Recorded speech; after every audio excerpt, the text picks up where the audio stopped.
welcome everyone to this special program on Sri Chaitanya Mahaprabhu's Nectarine teachings in the light of Vedanta. We have a very special guest, Dr. Bhakti Vijnana Muni, who is the president of Sri Chaitanya Saraswat Institute of Spiritual Culture and Science.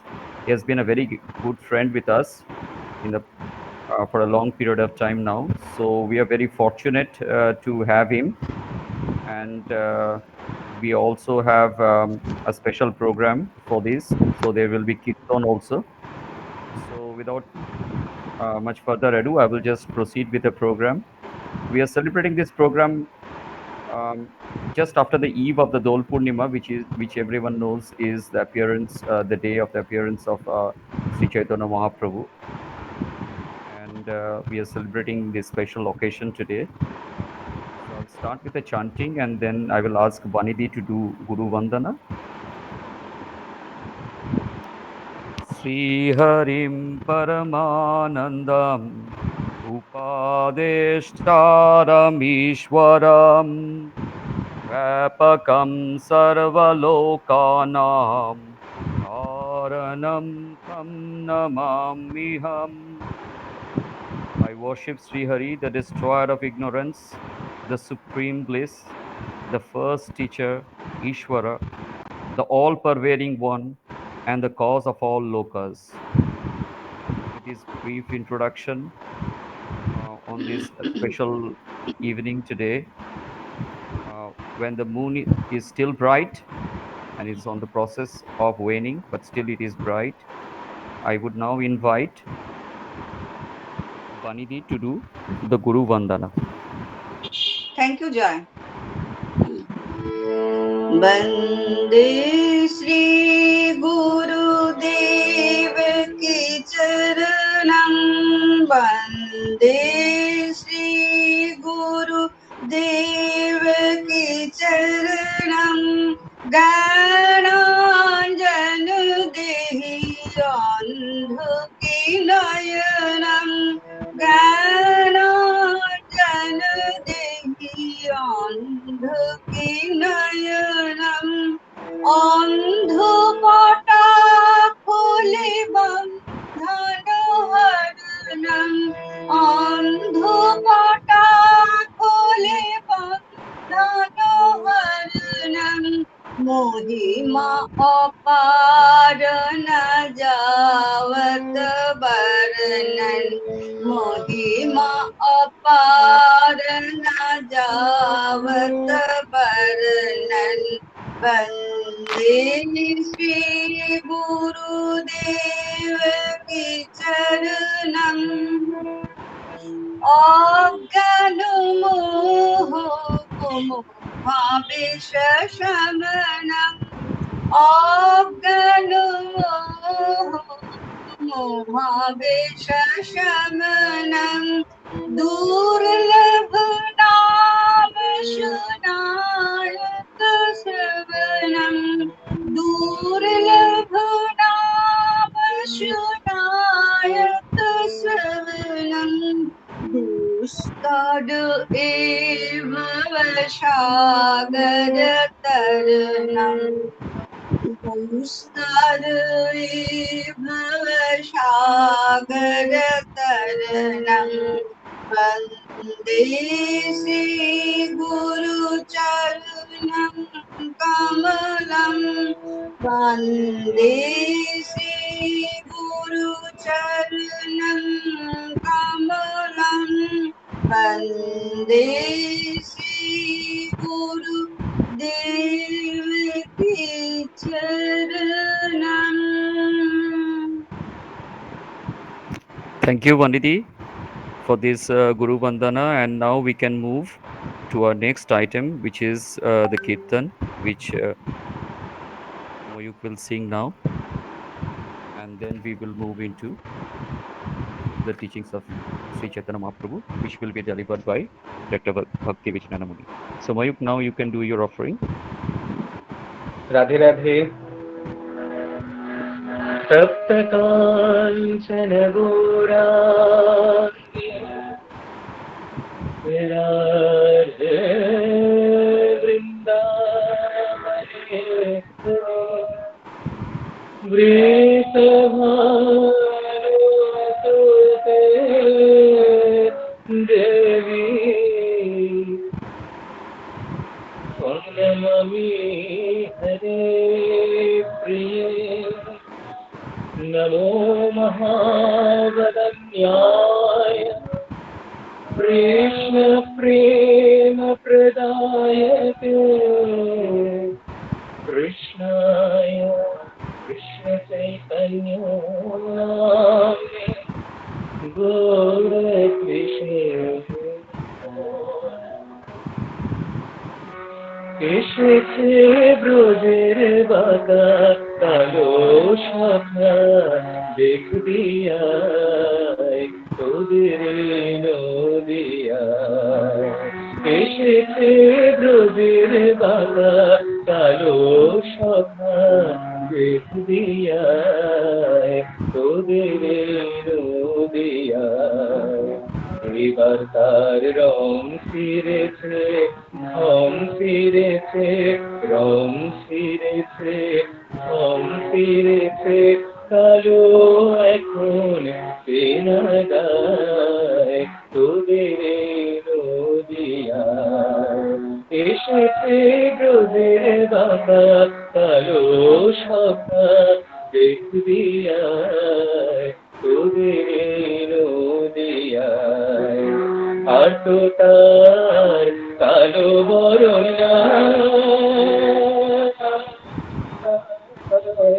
কালো বরণ নাই এবার রাই অঙ্গে অঙ্গ দেখে গৌর হলো তাই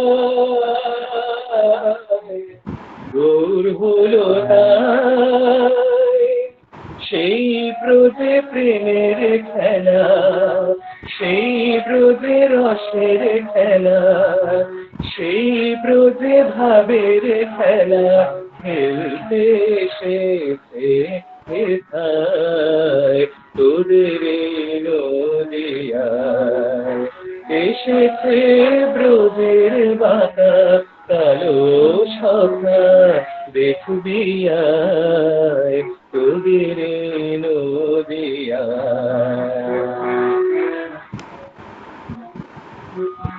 ওগো তার প্রেমেরই তরি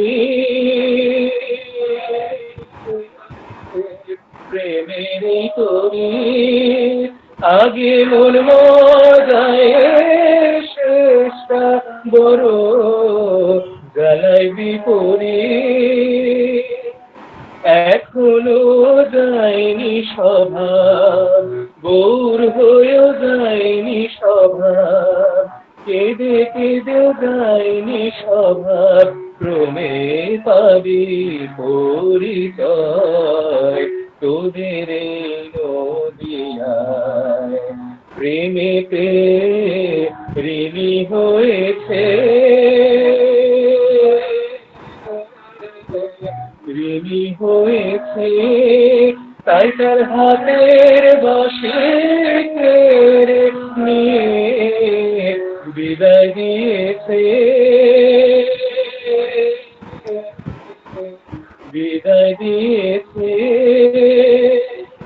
রাধা নাম সাধবে কিসে সাধের নাম সাধবে কিসে বাঁশি নাই নাম সাধবে কিসে বরণ তাই গুণ গায় তোদের নদিয়ায় এসেছে ব্রজের বাঁকা কালো শাখা দেখবি আয় তোদের নদিয়ায়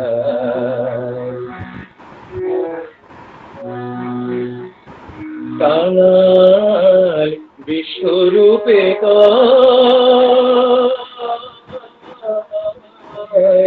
বিশ্বরূপে কয় এবার রাই রূপে অঙ্গ ঢেকে রঙ্গ করানো রঙ্গ করানো কাঙাল বিশ্বরূপে কয় এবার গায়ে রূপে রঙ্গ ঢেকে রঙ্গ করানো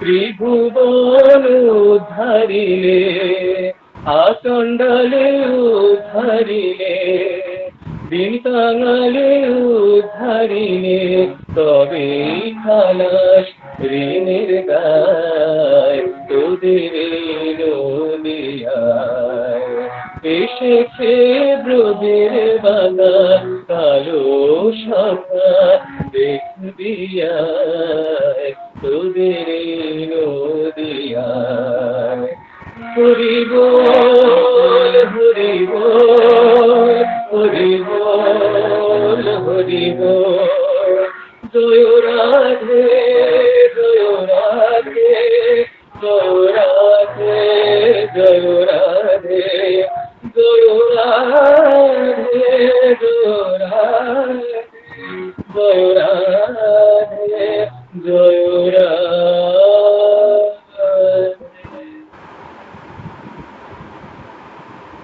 It was a beautiful singing. Sometimes you forget whether you are in Vrindavan or in Nodia or in Kolkata sitting here. So that was a perfect, creating the ambience for our next speakers. Sri Chaitanya Mahaprabhu's return of teaching. I will briefly introduce Dr. Bhakti Vijnana Muni. Dr. Bhakti Vijnana Muni is a disciple of Sripad Bhaktisvarupa Damodar Swami, founding director of the Bhakti Vedanta Institute, and Sripad Bhakti Madhav Puri Maharaj, founder and serving director of the Bhakti Vedanta Institute of Spiritual Culture and Science, Princeton, New Jersey. He is a Sannyasi who is working to integrate and harmonize Vedantic wisdom and modern science to represent a coherent perspective in the light of Vedanta. He has a doctoral degree in chemical engineering from IIT Kharagpur with a thesis on nanofiltration and advanced oxidation process. In the past, he has published several papers in chemical engineering in international peer-reviewed journals, now serving as the president of Sri Chaitanya Saraswat Institute of Spiritual Culture and Science. Two of the most interesting and important things he's working on. Number one is life comes from life and matter comes from life. Very recently has published two papers on quantum mechanics that shows the limits of naive realism, why biology needs philosophy, information, knowledge, and life in the 21st century. So now I welcome, on behalf of Bengal Leadership Forum, Dr. Bhakti Vijnana Muni. Thank you, Roy. You have been my friend for past many years, and we first came in contact when we were organizing one conference in, I guess, in Kathmandu. It was called the Science and Scientist, and since then we have had several discussions, and we have our interests in these topics, and we are coming into contact with each other, often casually and sometimes, with some greater interest about how to do this and carry forward these type of discussions. So I am thankful because again he invited me for giving a small talk on this particular topic about Lord Chaitanya Mahaprabhu.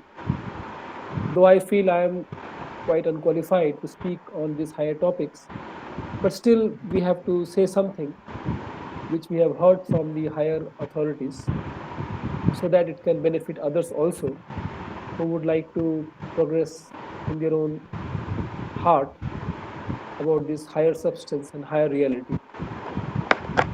Let me first offer my dandavat pranam to my Guru Maharaj.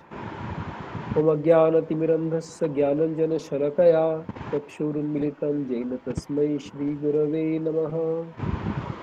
नाम श्रेष्ठम अनुमपि सचिपुत्रमत्र स्वरूपम रूपम तस्याग्रजम गुरुपुरीं माथुरीं गोष्ठवाणीं राधाकुण्डं गिरिवरमहो राधिका माधवाशां प्राप्तजस्य पथीति कृपया श्रीगुरुं तं नतोऽस्मि श्रीकृष्ण चैतन्य प्रभु नित्यानंद श्री अद्वैत गदाधर शिवासादि गौरभक्तवृंद हरे Krishna Krishna Krishna Hare Hare Hare Ram, Ram Ram, Hare Hare.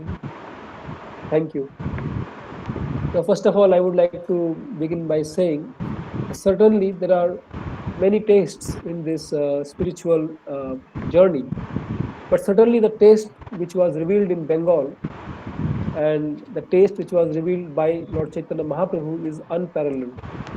We cannot find such a taste of spiritual realization, devotion anywhere else. Of course, there are very higher tastes in different places, but certainly from the aspect of relishment, certainly it must be said what is in Bengal is of a very high and highest standard.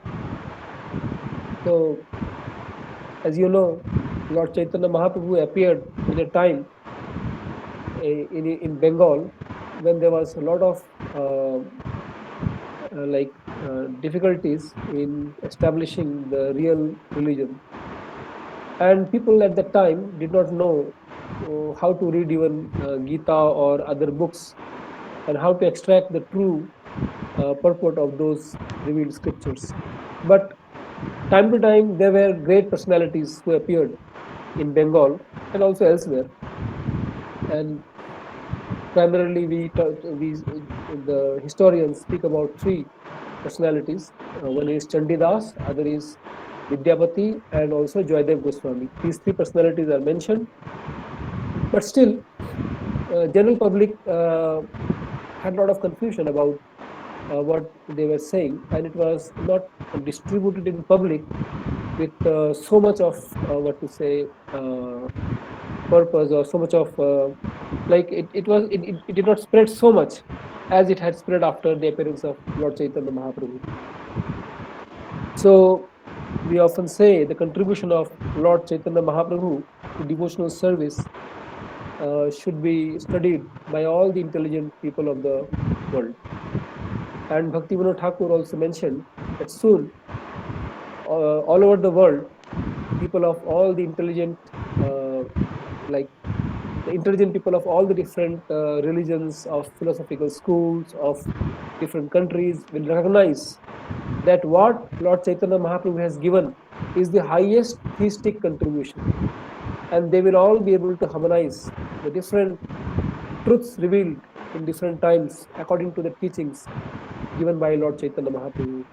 So Mahaprabhu provides the basis of harmony among the diverse religions, diverse conceptions, and so therefore the hope of the world of this material, what to say, creation, the higher aspect of that rests in the highest truth, and that must be discoverable, uh, and that was made very simple by Chaitanya Mahaprabhu. Chaitanya Mahaprabhu, of course, he dealt with the highest topics, but he often presented them in a very simple way. He did not like complicate the matters, like with some sophisticated logic or something, but often with common sense and intuition, he would explain. For example, sometimes people would argue that about various philosophical aspects, and like in South India, there was some problem about what is the there was conception of Lakshmi, and there is also conception of Narayan. So, which is superior? Whether the worship of Narayan is superior or the worship of Krishna is superior? So, this type of questions are always there, and he would resolve them in a very simple way with simple examples. He said, like, Lakshmi is the wife of Narayana, and always she is worshipping Narayana. But why Lakshmi is going to a forest named Bilvavan, and she's dressing up like a sadhvi and trying to meditate on Krishna? So this indicates that even Lakshmi, who is the wife of Narayana, becomes attracted to Krishna. So in this way, Mahaprabhu would reveal that the charm, the highest aspect of Ananda, all these things is to be found in Krishna, which attracts the three worlds. So the result was that even those devotees of the Ramanuja Sampradaya, who were staying in South India, they became attracted to the Vrindavana pastimes, and some of those great scholars like Gopal Bhatta Goswami, then Venkata Bhatta, who are all great Ramanujites, become adherents of Mahaprabhu's philosophy, and they wrote wonderful books and also taught that all over the Vrindavan, and that teaching traveled all over the country. Sometimes people fought about Shiva and Vishnu, who is superior. And Mahaprabhu often, with a simple explanation, because in South India it was a big problem that there are Vaishnavites and there are Shaivites, and they are fighting. But the truth is that Shiva is a very dear to Krishna or Vishnu, and they have very intimate relationship. And without understanding that, often people engage in kind of a discussion uh, which does not see the truth of the. um I mean, they are not able to see what is to be accepted. So then Mahaprabhu would very simply explain. You see, Narayana, the Ganga is floating from the feet of Narayana, and Lord Shiva is keeping that water on his head. So it indicates that Shiva is a devotee of Narayana. So therefore, there is no need to fight on this point, because knowing that Narayana is the supreme Lord or Vishnu is supreme Lord and he is to be worshipped, but it is also important to know that the devotee of the Lord is also to be worshipped. So the relation between Shiva and Narayana is very intimate, and there is no need to fight like this.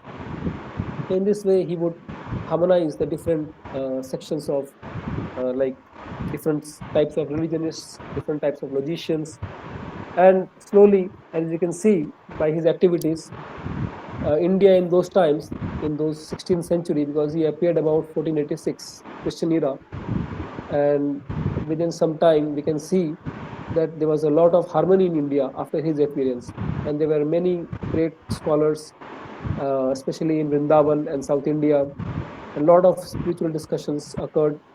A lot of spiritual books came up by that time, like Chaitanya Charitamrita came out, and then Chaitanya Bhagavat before that, and also a lot of commentaries on Upanishads um, were there. But the special contribution of Mahaprabhu is that before his appearance, the Vedantic schools were like preaching, and Vedantic schools were of three or four types. Like one was the follower of Sankaracharya, and there were other schools, but Ramanuja and Madhvacharya school were very prominent at that time, like preaching very prominently. But the Vishnu Swami Sampradaya, that is the Rudra Sampradaya, was also there.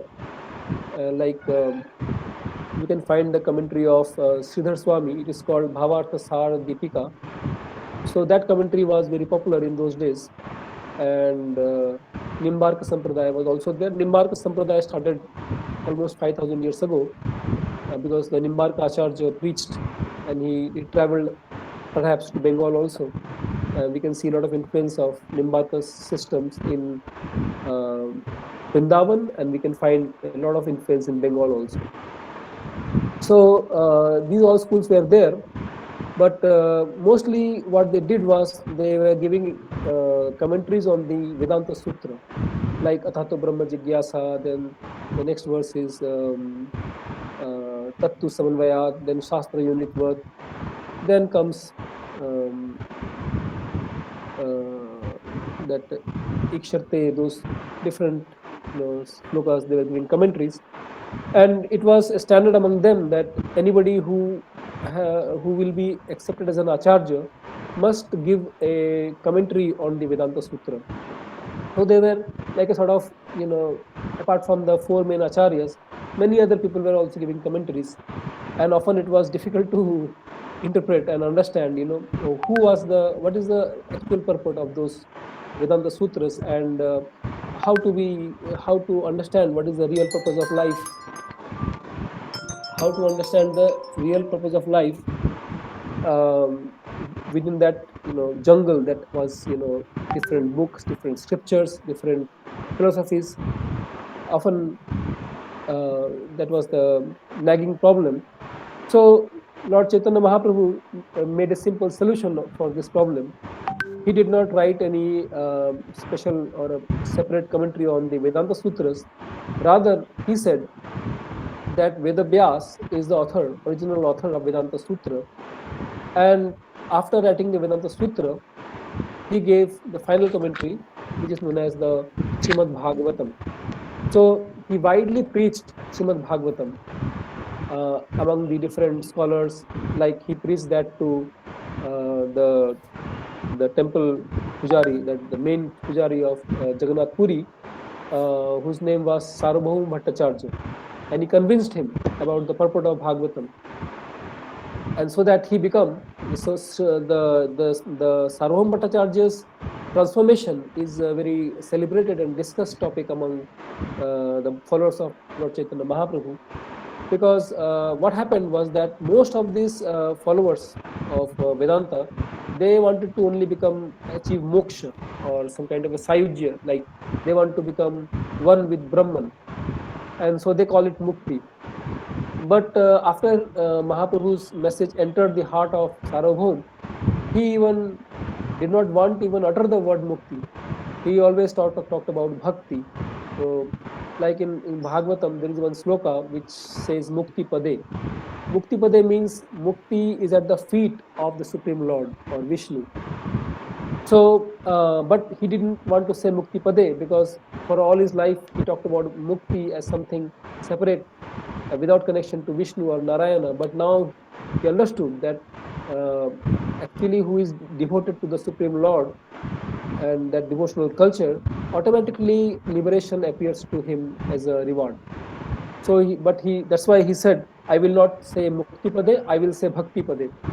So, in this way, some transformation occurred uh, among the leading like Vedantists of that time. And so, instead of arguing like on Vedanta Sutras or on the slokas and trying to interpret different schools and to avoid that, what to say, the possibility of misconception among the scholars, he convinced them that one must follow the teachings of the author who actually given those commentaries, that Vedanta Sutra. And so, therefore, Bhagavatam became accepted as a natural commentary of the Vedanta Sutra. So, especially the traditional followers of Lord Chaitanya Mahaprabhu would refer to Bhagavatam whenever they would read any Vedanta Sutra commentary by anyone, like even if it is follower of Ramanuja, Madhva, or Nimbarka Sampradaya, they always took Bhagavatam as a standard reference, and they would corroborate everything from the pramanas given in the Bhagavatam. So that was the unique contribution of Lord Chaitanya Mahaprabhu.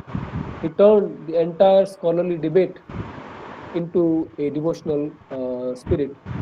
Uh, but that does not mean that he was talking about these things in a very casual way or without any reason or logic.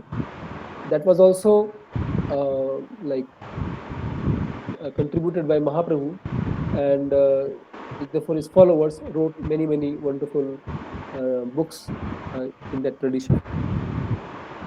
So now the thing is that when we talk about Atma, like the living substance, so or the self, and how this universe is created and how this, what to say, the living entities are moving from one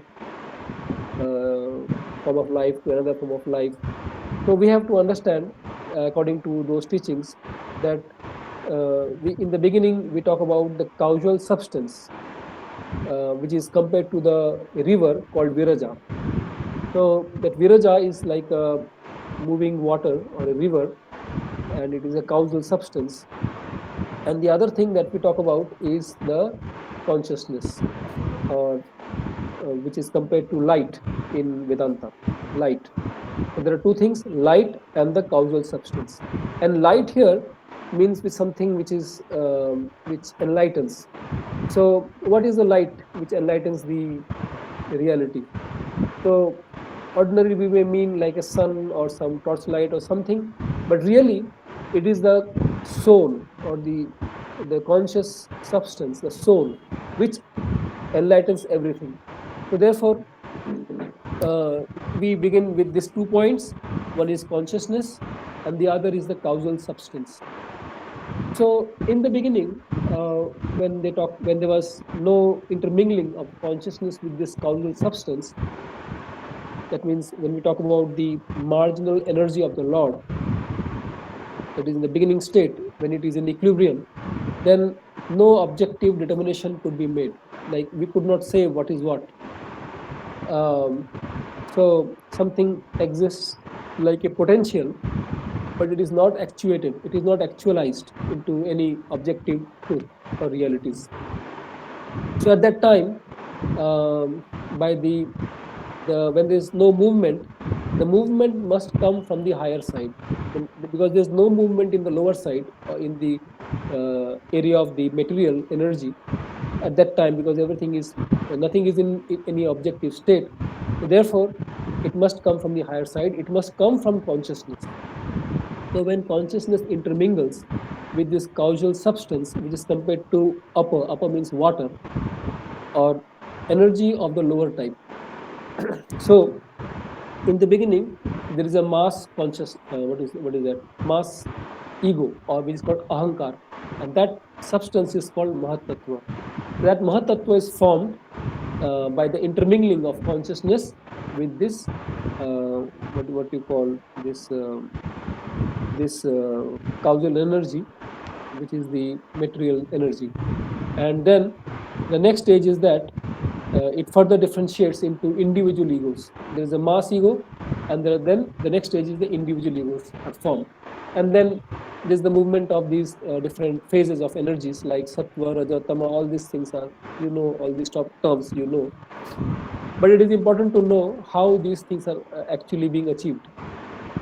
So then gradually, by these actions, the different types of objective truths of the in the material side are being produced. So, which means the earth, water, fire, then the tongue, the ear, all these elements, total 24 elements. That means including the self, the ahankar, then these three gunas, and then you talk about those tanmatras. So total 24 elements, and then this universe is formed in this way. So then this universe is something like the heart, which is expanding and again contracting. So this universe sometimes expands, then again it contracts, then again expands and contracts. And sometimes the whole universe is withdrawn, but that does not mean that the reality is destroyed. It does not mean that. Just like when you say, let's say, if the earth is destroyed, that does not mean the solar system will be destroyed. The only thing will be that if the earth is destroyed, then we, the residents of the earth, will not be able to observe anything in the solar system. But that does not mean the solar system is destroyed. So similarly, even if the entire material nature is destroyed, it does not mean that the reality is destroyed. The reality exists in its own place, but the lower side may be sometimes withdrawn, and sometimes again it may be uh, given existence. So in this way, the material nature has been described, but then we must talk about the higher fortune of what is the purpose of life, why this material type of reality is coming in front of us, which is giving us so much of pain and suffering. Corona is coming, war is coming. So all these experiences will give some realization to the intelligent living entity, that he may realize this is not a place for my permanent existence. He will be able to understand that. So that's why we talk about the Vedanta talks about Sat and Asat. Sat, the word Sat means that which is eternal, and Asat means that something which is temporary or for time being. So, for example, this body is Asat, this mind is Asat, because this body is for some time, the mind is for some time, but it will not exist forever. But that conscious substance, that is the soul, that is Sat, that is eternal. So now the thing is, when we understand this beginning, the truth, that is Sat means which is eternal, and the Asat, which is temporary, then we have to begin our progress towards that higher side. From that means, if my place is in the eternal side, why I am being entangled in this world of Asat or temporary existence, which is causing so much of distress to the soul. So Bhaktisiddhanta Saraswati Thakur told that Supreme Lord arranged so much of suffering in this world for only one purpose, that you may realize that all this thing was not necessary. That you wanted to come to this world of separate enjoyment. The real source of enjoyment is Krishna, but you wanted to enjoy on your own self, separate interest.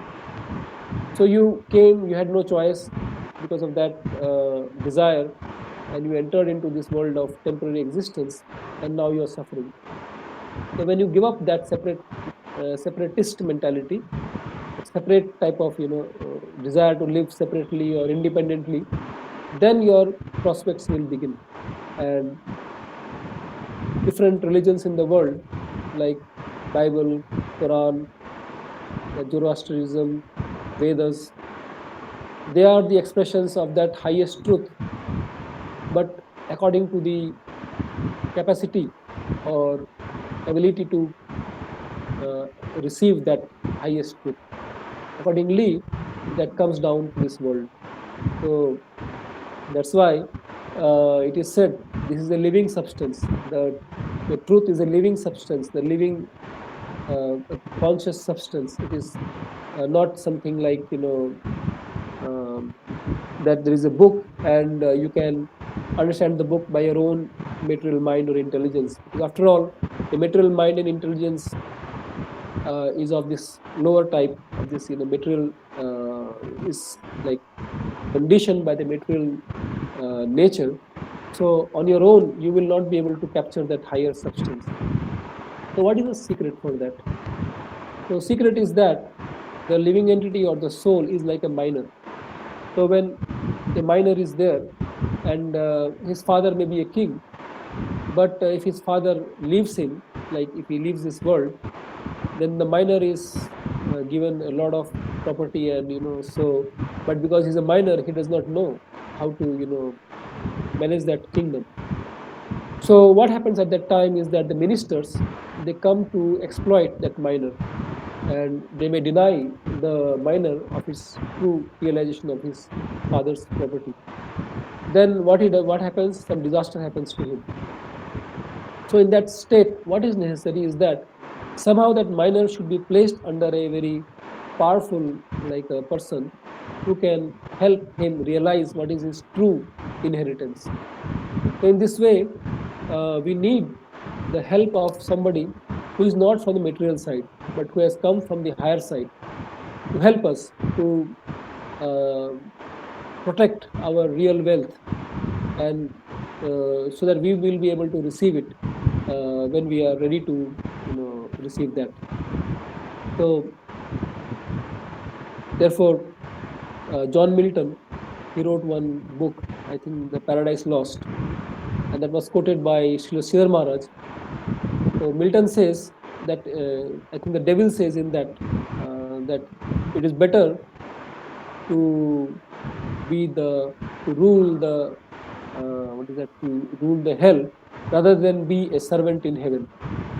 But our position as devotees would be totally the opposite of that.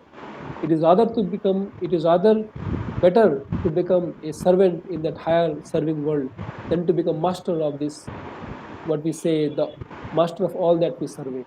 We are trying to become masters in this world, but because we have no real connection with that higher side, so we are becoming entangled in the devilish side of the reality.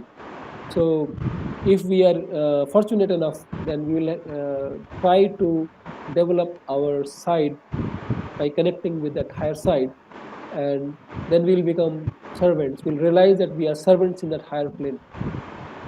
And what is that higher plane, what that we are talking about? So it is said that higher plane is not just what to say, of one kind.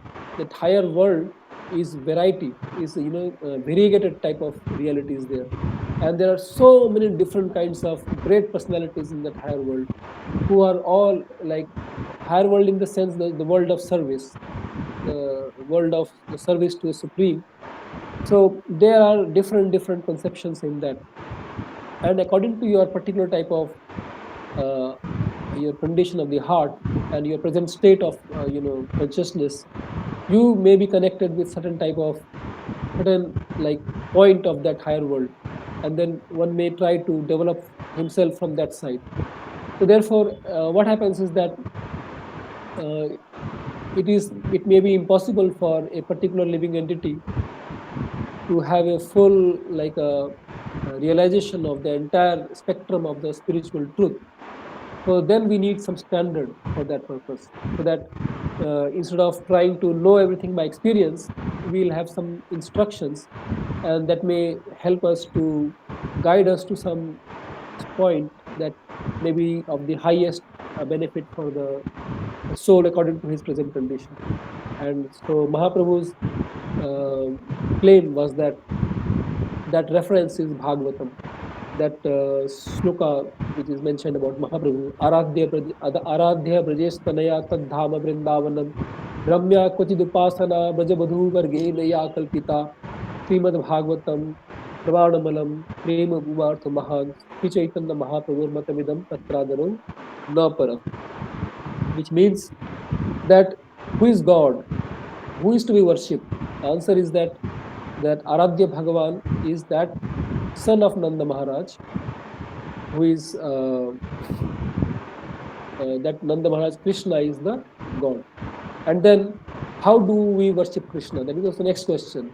Then the answer is that he is to be worshipped the way those great personalities of Vrindavan, the gopis, the Brajavadhus, the way they worship, that is the highest standard of worship. The rasa, the transcendental, if you talk about ananda, ecstasy, the spiritual fulfillment, the highest type of feelings are to be found on that side. Then what is the proof that this is the truth? Then the proof is in the Bhagavatam, Srimad Bhagavatam Pramanam Amalam. There is no uh, spot in that Bhagavatam, so it is the spotless proof. And why do we say that? Because it is the opinion of Lord Chaitanya Mahaprabhu, and therefore the other opinions, there are so many different opinions are floating around, but they are of not that much value as the value which Mahaprabhu has given to this particular like uh, that uh, that Bhagavatam provides the highest, and of course it is true. You know, Bhagavatam is a very highest higher standard of book, a highest standard of conception. There are, you see, there are two types of conceptions primarily. Let's when we talk about something like faith. So when we something like we are very tiny, we are very like small living entities, and how much we can know, how much capacity we have to understand things. But if we don't have much faith, then we'll say, okay, you are telling this, then let me experiment it, let me test it, and if I find it useful or valuable, then I will try to accept that. So that process is called jnana marg, and that has its also its value, because if you are not sure, and if you don't have much realization of like who is a good teacher or who is not a good teacher, you are going to a jungle of religion, and there are so many gurus are there, so many uh, you know we don't know who is who, in that school, in that jungle, and we may approach anybody, and we may face disaster also in that process. So therefore that stage is called stage of jnana, when we are in that position, and then we have to rely on our own like small tiny intelligence or capacity, but that is not very useful. But when you have gained sufficient experience in this process, and you have come in contact with someone on whom you can have faith, like if someone says you, and then you can take it up, without doubting him, then that is a higher stage of Shraddha. So that faith must be given to someone who is from the Bhagavata school, from the who is coming from the Lord's entourage, from that highest pastime who is coming. Then, if you develop your faith on that, then this substance will easily come within your heart. That's why there are five types of rasas described in Bhagavatam: Shanta, Dasya, Satya, Vatsalya, Madhurya. That's a detailed topic. Then there's Gayatri. Gayatri is the Ganatrayate. This higher type of sound is coming to this world, because that world is beyond the material reach. But there is a meeting point, that is a sound. That sound is the Gayatri. So Ganatrayate. When you hear that sound, then you will be liberated from the lower conceptions. Like when you hear a very higher type of spiritual discussions, automatically your mind is relieved from the material, jugglery or material conceptions, because you got something higher to think about, higher things to reason about. So similarly, the highest truth, when it comes down from the higher side, it comes down in the form of sound, and within the sound there is conception. There are the personalities. So then, in that way, uh, that Shraddha will take us to that side in that higher stage. I think it's already about 8:20 or so. So would we stop it We here, or? no, we can have 5 6 more minutes where you can just mention about where we are in the scientific world with regard to consciousness studies, Yeah. and Mm. what's basically happening with the updates and the hard problem of consciousness. Okay. So about that consciousness, mm, I think there are a lot of books are being written nowadays, and we had recently done one conference where we distinguished the artificial intelligence from natural intelligence. So a lot of speakers came and they gave their perspectives. The problem of consciousness is that there are two main sides in this modern times. One is the side of the materialists who say that consciousness is a result of chemical actions, and but there are others who are able to see that how can material energy interactions produce consciousness is not very clear from the modern evidences. But certainly, there was this, I think, Cambridge Declaration, which said that we have to accept that there is something like consciousness, and anyone who has some kind of a neuronal basis, not only human beings, but octopuses and deers, animals, they all are conscious. There are some other interesting authors like James Shapiro, who was student of Barbara McClintock, who got Nobel Prize for jumping genes, because like previously they thought that the DNA contains all the information about life, but what she showed was that in the cell function, the extragenomic aspect has a contribution to the cellular information. So not everything can be explained on the basis of the molecular aspects of the cell, but they have to appeal to some concepts like cell communication. Then they have talked about choices. Sometimes the bacteria makes a choice, like whether to eat glucose or lactose, and they did some experiments. Charles Monod. So a lot of experiments like this are coming up. Then during 1970s and 80s, a lot of research came up in which they proved that the cell cannot be treated like a machine, because if it was to be machine means something mechanical. Mechanical means something which has a first cause, and by linear causation you can explain all aspects of that mechanical machinery. But in the cell, that linearization was not possible, and they are still struck up with circularities in causations. For example, the DNA requires RNA, and RNA requires DNA, or the extragenomic part requires the genomic part requires the extragenomic part. You can't say whether the egg or the chicken which is first, because if we talk about a living species, then we must expect accept the seed as well as the tree as both to define that species. Then what to say? That the species is not something fixed entity. The species is a movement that is it's moving in different stages, like the seed, the plant, or the seed or seedling, then the plant, then the flowers, then the fruits, and then the seeds again come.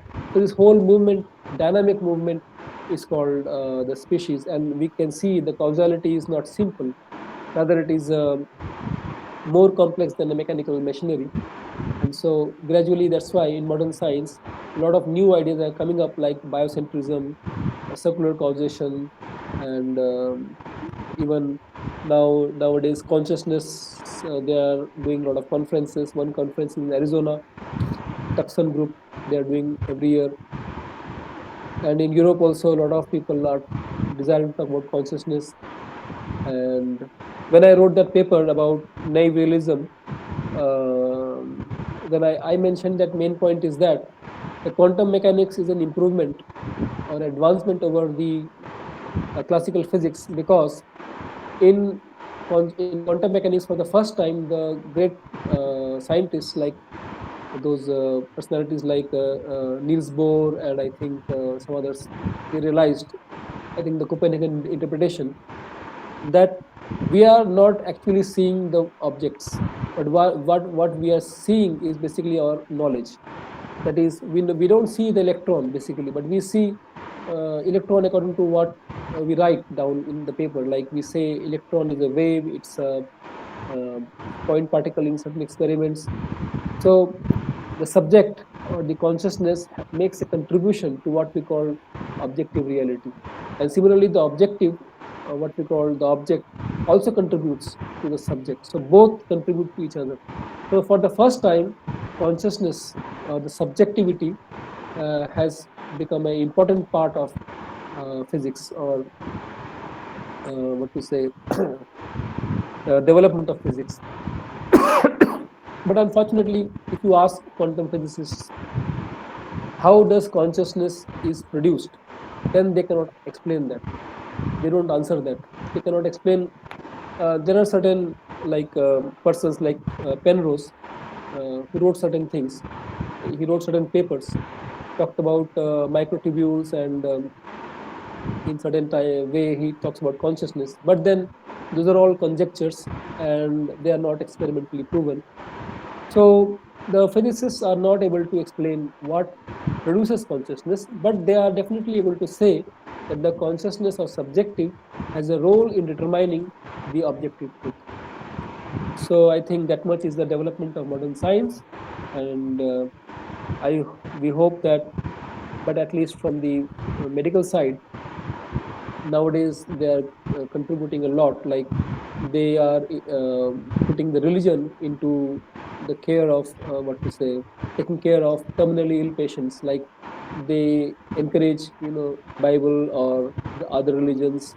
They like they invite people to associate with those people who are dying, and they find this has a better effect on the healthcare.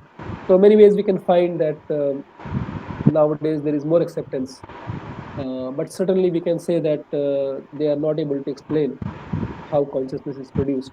So this is a major field for science and scientists in coming times to discuss. Thank you. Thank you. Thank you. Thank you, Bhakti, for this beautiful talk. And you have touched based on the important aspects of consciousness studies, which is prevalent now. And I would probably think that you mentioned about um, David Bohm's pilot wave as well, the wave acting on the particle and the particle back reacting on the wave as well. Yes. So, yeah. So I would now open if anyone wants to ask any question, or Pratim and others are here. So if anyone wants to ask question um, to Bhakti, you can just unmute yourself and ask your question.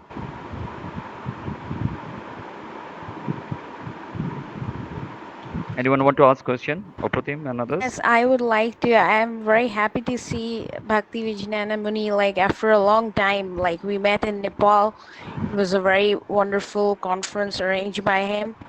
And I would really want to. I really enjoyed your talk. Like you really spoke very well and can like kind of encapsulated the entire history of Chaitanya Mahaprabhu and how he impacted Bengal and how he spread the Hare Krishna consciousness all over the world in a way, and how he simplified it. So I would really want to ask that point that, like he said, that the way Chaitanya Mahaprabhu did, like there were people before him like Jayadev and Vidyapati and Chandidas. So, what do you think was the differentiating factor that made Chaitanya Mahaprabhu so relevant? Yeah, actually, um, if you study the life of those great personalities, so they contributed a lot of things, and that was actually released by Mahaprabhu when he appeared. But the oftentimes what happened, like for example, in the time of Chandidas, there was a big problem that those who are from the lower castes, like society, if somebody is lower caste, then they would not be allowed to enter temples and express their devotion. So he gave a like he had a revelation that the highest among all types of thing is the humanity. Savar upare manushyatte, kahar upare ar nahi. Highest is the humanity. Above that there is nothing. So that was important for that time. That humanity means to be able to reason, to be able to think about the higher truth. And if some and human means who is able to know the higher truths, like what is my relation, why I have come, what is my relation to God. But if somebody is able to do that, then you must help that person in that. But the society was so much oppressive that it created a lot of problems for him at that time. And we can see that he had to maybe leave his village, and how much difficulties arose. So of course, it is very difficult for a living being to preach with so much of power and so much of influence, because often the opposition is very important considerations. In everything there is an opposition also. Like Yes. if you want to establish, then it is said that if you have the power, then you just cut off the tongue of that person. But if you don't have that power, just try to preach him and change his heart. But if you don't have that also, then just leave that place. Don't spend time with those people. So according to your position and power, so those living entities, I mean, those personalities were very teaching the highest things. But it is not for everyone to influence everyone, like the way king can do. But Mahaprabhu is Supreme Lord himself, and when he appeared with his entire entourage, like Swarup Damodar Goswami, Ramananda Rai, Sarvabhaum Bhattacharya, and Prakashananda Saraswati was Mayavadi, so he was also converted. So his influence, we can see that the whole of India was like influenced into the Bhakti movement by Mahaprabhu's influence. So in that sense, I said that when Mahaprabhu appeared, there was like a wholesale change in the consciousness of Bharata Bhumi, and people began to see the even people began to understand what these great poets had given earlier, like Sant Chandidas and Joyadev, only by Mahaprabhu and his followers' teachings. Even Sridhar Swami, the before who wrote the Bhagavad commentary, that also become like clearer after the appearance of Mahaprabhu. But before his appearance, people were doing so many other things without understanding the true nature of devotion, bhakti, spiritual ecstasy. All this was not. They only talked about moksha, mukti, or they talked about I will go to some heavenly planet and I will become a demigod or something, swarga or pitraloka. But no one talked that as a soul you have a home in Vrindavan. Your life is in that world of pure ecstasy, that unmixed ecstasy. So such things were not conceivable to most of the people. But Mahaprabhu did that in a very grand way, very very big scale. especially his associate Nityananda Prabhu, who even used Yes. power, who even used power also for that purpose, because not all people are reasonable. So sometimes power also is necessary. So in so many ways it was done after the appearance of Mahaprabhu. Thank you. Anyone want to ask a very quick question, Apratim and Yeah, others? I just have a quick question. So it was such a pleasure listening to you, Maharaj. My question would be that Sri Chaitanya Mahaprabhu he sometimes expressed himself in certain states of bhava. So, what Yeah. exactly is this bhava according to you, and how is this expressing of or being in the states of bhava important in the analysis of consciousness, apart from reasoning and knowledge? Yeah. So bhava, here bhava is not something material. It has nothing to do with the material, what to say, moods or material relationships. Here bhava indicates something of the nature of spirit, the nature of spiritual ecstasy, when that absorption produces a kind of ananda, ecstasy, then those are expressed in bhavas. So in the Mahaprabhu's position is Mahabhav, and Krishna's position is Rasaraj.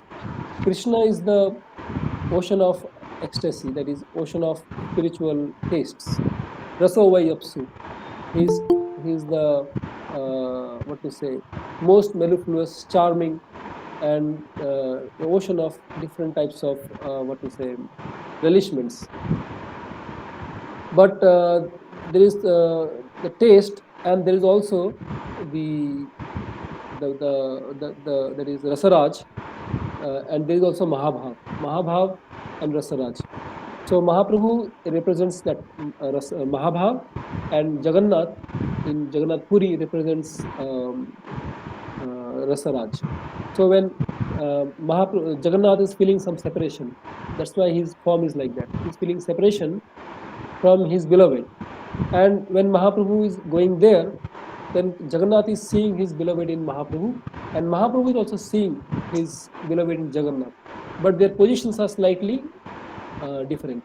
That is, one is Rasraj, other is Mahabhav. So when these are exchanged, the feelings are exchanged, then what happens? It produces different types of ecstasies, and you can see that expressed in the form of songs, dances, and different types of plays, and different types of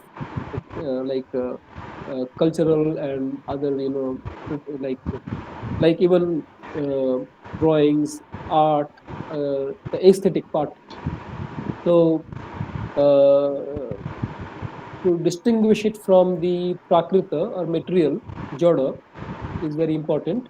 That's why Bhaktivinoda Thakur wrote that book, Shato, that is 100 defects of material, ecstasies, like material enjoyment. What people are enjoying in matter, that is very harmful.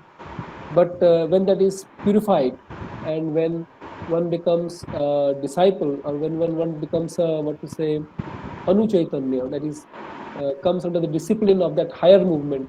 The Vrindavan movement is always dynamic. Even when this world is withdrawn, still Vrindavan is continuing as an eternal truth, and that is the truth composed of ecstasy, the feelings. And the Supreme Lord Himself is the original taster of that, like worshipable and worshipper, two aspects when we talk about uh, exchange of feelings. Then the Supreme Lord Himself is the worshipper in the form of Mahabhav, the original Shakti, that is Radharani, or Alagini Shakti, and He Himself is the original uh, personality being worshipped, that is Krishna, who is Rasaraj. So this uh, mutual exchange is, that is the internal dynamics of that, the highest absolute reality, produces so much of mellifluous, or charm, or so much of uh, feelings, and that is coming down to this world through those devotees. And that's why with the discussion of Mahabhav, Bhava, and all this. But in detail, if you go, I would say that it is better not to, because people often misconceive these things. So there is also a warning because once Srila Gaur Kishodas Babaji Maharaj was asked about these questions, and he said, "You are infected with already the sixfold misconceptions that Kam, Krodh, Lobha, Mad, Moha, Matsarya, lust, anger, illusion, and these are simple snakes, not so much poisonous as Krishna himself. Krishna is the original, what to say, king cobra.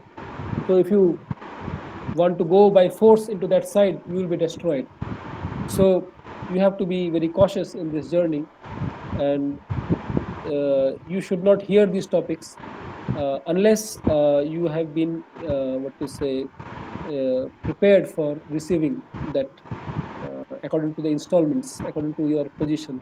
So this is the process of devotion, bhakti, is therefore a very intelligent process. That is buddhi yoga. That is Gita is telling Krishna will give you that intelligence. The dami buddhi yogam tam jena mama payanti te. That how to go close to the Supreme Lord and to his devotional world, that you cannot do by your own intelligence, but it will rather a purified theistic intelligence which is revealed by the Lord himself according to your saranagati, surrender, how much you surrendered, and how much is your prakriti, that nature, what kind of nature you have. So it's a delicate topic at that stage. Thank you. which is Yes, I think it is interesting because if we force to close, open the door, we probably end up in gate crashing. Yes, yes. Yes. So I think what he said encapsulated, and what we have in Mohanam, what comes to me is the Shiksha Shatakam, which Sri Chaitanya Mahaprabhu gave. And the first line is Cheto Darpana Marjanam. And how that would happen if we do the Sri Krishna Sankirtan. That's the Mahanam. So what he talked about, the movement from the lower to the higher nature, and that's, I think, should be our goal through the process which we are following, dhyana and karma, service, which Sri Ramakrishna mentioned. May you have consciousness, that's what he said. And I think and then bhakti and the knowledge which is required. So a combination of all these four, I think, which will take us to our desired point. And the Lord himself provides that we have to have complete faith. So I think if we don't have any further questions, it was a very beautiful session, and we probably would continue these kind of sessions later on as well. So we would be informing everyone. So thank you for giving us this talk and giving us this opportunity to listen some of the most important things with regard to bhakti and knowledge as well. So Thank if you. we don't have any questions further, I think we will probably end today's program on a very beautiful note with Vanidhi's Guru Vandana and Mayukh's singing and Kirtan and this talk. So I think we have come to a consummation point after the Dol Purnima. Thank you. I So will really suggest that we should do a part two because I really enjoyed today's talk. So I would really suggest that. I would second it okay, myself. okay. So we will, in due course, we will continue with this, and we will also, try to integrate the other scientific aspects as well, because as we can see today, modern science has moved a little bit towards integrating consciousness, though not fully, but at least there is a different kind of movement which we um, never thought that would happen. At least we are talking about these uh, topics and pretty freely in scientific seminars and conferences now. The doubt would remain, and it is Lord's duty to eliminate the doubt. But we should have a very integrating path, as Moyuk did the bhakti rendition along with knowledge and service. Service is very important, and as I mentioned about Sri Chaitanya Mahaprabhu's position about how to have everyone in the bhakti tradition, because everyone can do have bhakti. So I think we should remember all these things in our day-to-day practice, and we hope that we will have a beautiful seminar and conference next time. So with that, Hare Krishna, Thank you. Hare Hare Krishna. Krishna, Thank Hare you. Krishna. Hare Hare Krishna. Krishna. Hare Krishna.